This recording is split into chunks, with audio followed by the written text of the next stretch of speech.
यार presentation important है, बिल्कुल है। प्रेजेंटेशन के बिना नहीं चलेगा। जो आपकी चेकिंग होती है ना, वो फोटोग्राफ से होती है। डायरेक्टली तो एग्जामिनर नहीं देखता है, वो फोटो से देखता है। अभी तुम्हारे पास टाइम है तो अभी इस तरीके से ये सारी स्टेशनरी को यूज करना शुरू कर दो। बल्कि मैं तो बोलती हूँ कि आप अपना पर्सनल स्टाइल फाइंड आउट करें कि तुम्हें किससे अच्छे स्केचेस बनते हैं। Hello everyone, welcome back to sketch school of art and creativity. आज की वीडियो इंपॉर्टेंट है अगर तुम JEBR 2026 सेकेंड अटेम्प्ट दे रहे हो तो। देखो, आज की वीडियो में मैं तुम्हें बताने वाली हूँ कि कौन सी स्टेशनरीज का आप यूज कर सकते हो अपनी प्रैक्टिस टाइम में या फिर एग्जाम टाइम में, जिससे कि आप बहुत ही अच्छे मार्क्स लेके आ सकते हो, बहुत ही अच्छे परसेंटाइल लेके आ सकते हो। बहुत सारे बच्चों का डाउट भी रहता है, कमेंट सेक्शन पे लोग बहुत पूछते हो कि मैम ये यूज कर सकते हैं कि नहीं, ये यूज कर सकते हैं कि नहीं, आपके इंस्टीट्यूट में जो टॉपर है उन्होंने क्या यूज करा। तो जो भी चीजें मैं बता रही हूँ ना वीडियो में, वही उन्होंने यूज करा है और कुछ यूज नहीं करा है। तो आज की वीडियो के बाद तुम्हारे सारे डाउट्स क्लियर हो जाएंगे। So don't worry, let's start the video.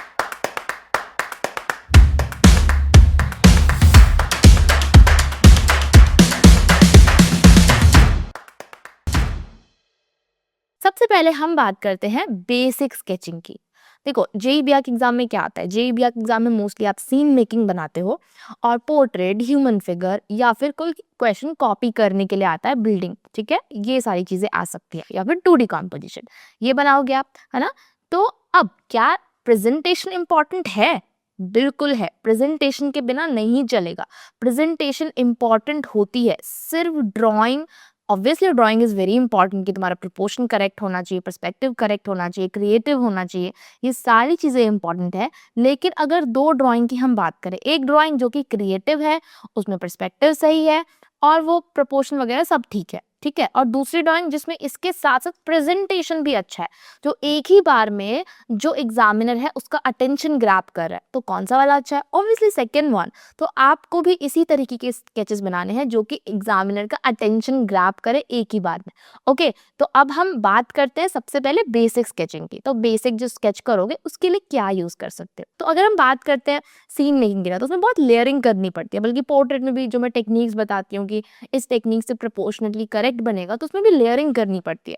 और कई बच्चे नॉर्मल पेंसिल से लेयरिंग नहीं कर पाते, उनका हैंड प्रेशर बहुत डार्क होता है ना, वो इरेज करना पड़ता है बार बार। तो उसके लिए what we can use mechanical pencil. Simply mechanical pencil का हम लोग यूज कर सकते हैं, ठीक है। मैकेनिकल पेंसिल का यूज करोगे तो आपके स्केचेस लाइट बनेंगे और अच्छे लगेंगे, ठीक है। तो मैकेनिकल पेंसिल का यूज करो, और मैकेनिकल पेंसिल के साथ साथ आप यूज करो नीटेबल इरेजर का, ठीक है। नीटेबल इरेजर क्यों? अभी मैंने बताया कि लेयरिंग करनी पड़ती है, तो उस लेयरिंग को बार बार इरेज करने के लिए अगर तुम नॉर्मल इरेजर का यूज करोगे तो क्या होगा, वो शीट को डैमेज कर देगा। और हम JEBR के एग्जाम में शीट को डैमेज करना अफोर्ड नहीं कर सकते, क्योंकि इतनी अच्छी क्वालिटी की शीट नहीं होती है।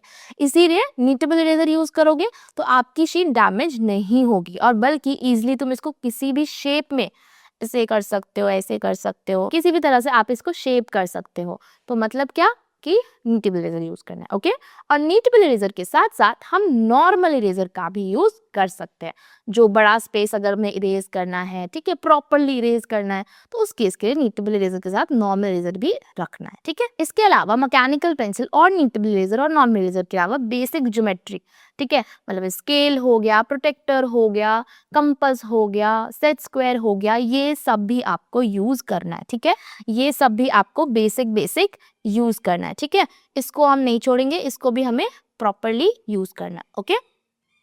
नाउ अब इसके बाद हम बात कर लेते हैं जो आपका बेसिक स्टेशनरीज है। इसके बाद क्या आता है, इसके बाद आती है प्रेजेंटेशन की। प्रेजेंटेशन के लिए क्या यूज करना है, ओके, आपने ड्रॉ कर लिया।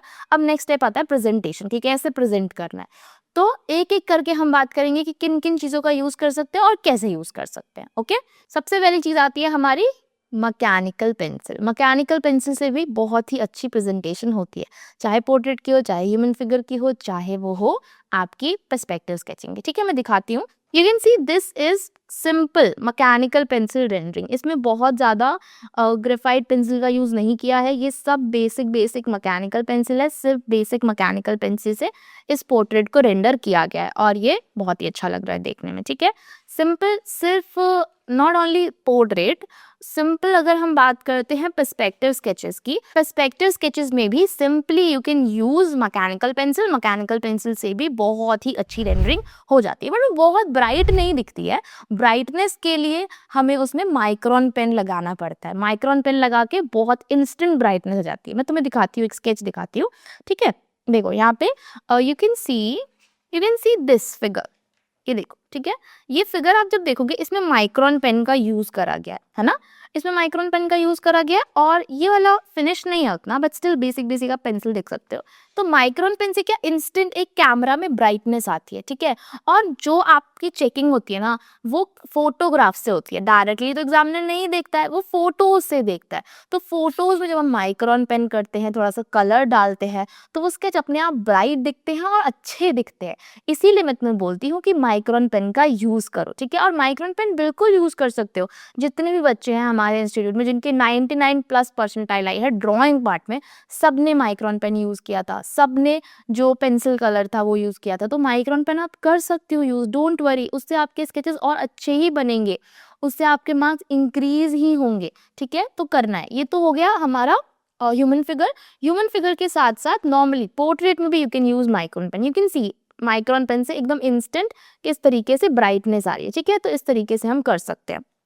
उसके अलावा अगर हम बात करते हैं पर्सपेक्टिव स्केचेस की, तो पर्सपेक्टिव स्केचेस में भी तुम देख सकते हो कि बेसिक पेंसिल कलर किया है और माइक्रोन पेन से रेंडरिंग करी है, तो किस तरीके से स्केच जो है एकदम से ब्राइट हो गया है, ठीक है। तो ये चीज़ें इंपॉर्टेंट होती है, ओके। तो अभी हमने क्या बात करी कि प्रेजेंटेशन में आप यूज़ कर सकते हो मैकेनिकल पेंसिल और साथ में ही माइक्रोन पेन, ठीक है। एक और मीडियम बताती हूँ, पेंसिल कलर। पेंसिल कलर कौन सा यूज़ करना है, मैंने पेंसिल कलर दिखाया, सब में कि थोड़ा थोड़ा पेंसिल कलर यूज़ किया गया है, ठीक है। साथ में ही पेंसिल कलर आपके 2D कॉम्पोजिशन के लिए भी इंपॉर्टेंट है। अगर तुम्हें एग्जाम में 2D कॉम्पोजिशन आ गया, तो 2D कॉम्पोजिशन के लिए बहुत इंपॉर्टेंट है आपकी कलरिंग, ठीक है। मतलब पेंसिल कलर से देख सकते हो, इस तरीके से आप कलरिंग कर सकते हो। तो अब पेंसिल कलर कौन सा यूज करें, तो पेंसिल कलर जो है सही ब्रांड का होना बहुत ज़रूरी है। अगर अच्छे ब्रांड का नहीं होगा, स्टूडेंट ग्रेड का होगा, तो बहुत ही डल कलरिंग लगेगी और फिर उससे आपका स्केच अच्छा नहीं बनेगा। स्टूडेंट ग्रेड के पेंसिल कलर से स्केचेस अच्छे नहीं बनते हैं। इसीलिए हमें क्या यूज़ करना है, हमें आर्टिस्टिक ग्रेड के पेंसिल कलर यूज़ करने हैं। और वो कौन से हो सकते हैं, वो हो सकता है आपका ब्रूस्टो, ठीक है। ब्रूस्टो यूज़ कर सकते हो। सी, ये है ब्रूस्टो पेंसिल कलर, ठीक है, ये यूज़ कर सकते हो। इसके अलावा you can use Prisma also, it's totally up to you which one you want to use.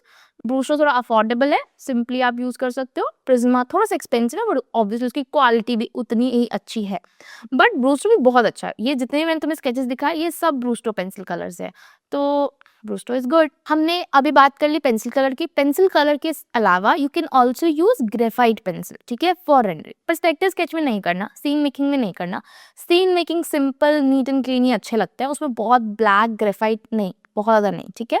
Graphite आप किस में यूज करो, graphite pencil you can use in portrait, you can use in human figure, you can use in 3D composition, you can use in shadow, इन सब में हम graphite pencil का use कर सकते हैं, ठीक है। तो ग्रेफाइट पेंसिल कोई सा भी, या तो स्टेडलर का या फिर आपका आर्ट लाइन का, ठीक है, या स्टेडलर का या आर्ट लाइन का, इन दोनों से कोई एक यूज कर सकते हो, ठीक है। स्टेडलर की थोड़ी सी डार्कनेस ज्यादा आती है, आर्ट लाइन की उतनी नहीं आती है, ठीक है।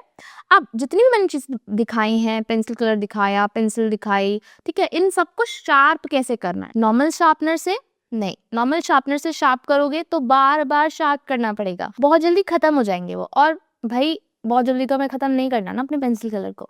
तो उसके लिए हम क्या यूज करेंगे, आप यूज कर सकते हो पेपर कटर, ठीक है।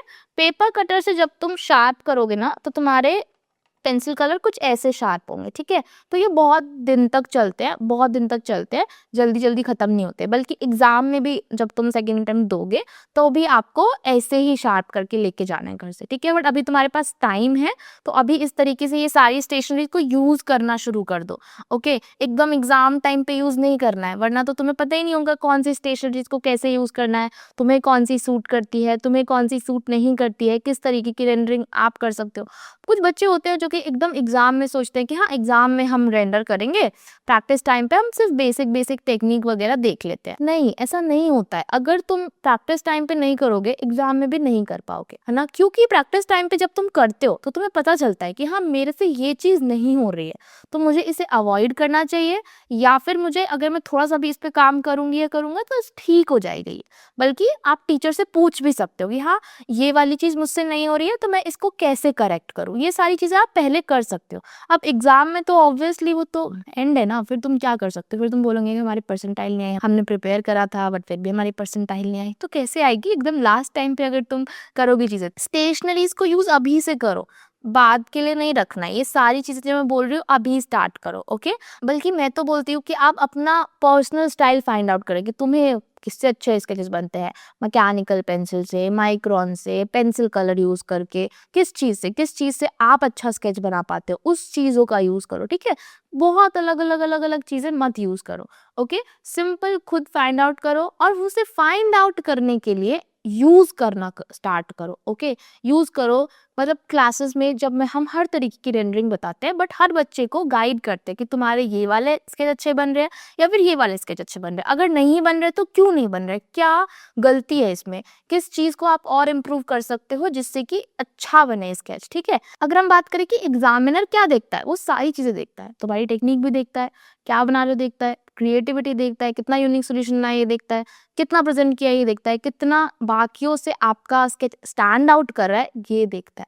तो वो सब करो, अगर अभी से करोगे तो हो जाएगा, ठीक है। अगर आप जेई बीआर के लिए प्रिपेयर करना चाहते हो प्रॉपर, तो एसएससी से बेस्ट प्लेटफॉर्म आपको कहीं नहीं मिलेगा, एसएससी से बेस्ट फैकल्टी आपको कहीं नहीं मिलेगी, एसएससी से बेस्ट गाइडेंस आपको कहीं नहीं मिलेगा। और मैं ये सारी चीजें क्यों बोल रही हूँ, ये आप चेक कर सकते हो, हमारे रिव्यूज चेक कर सकते हो, हमारे रिजल्ट्स चेक कर सकते हो।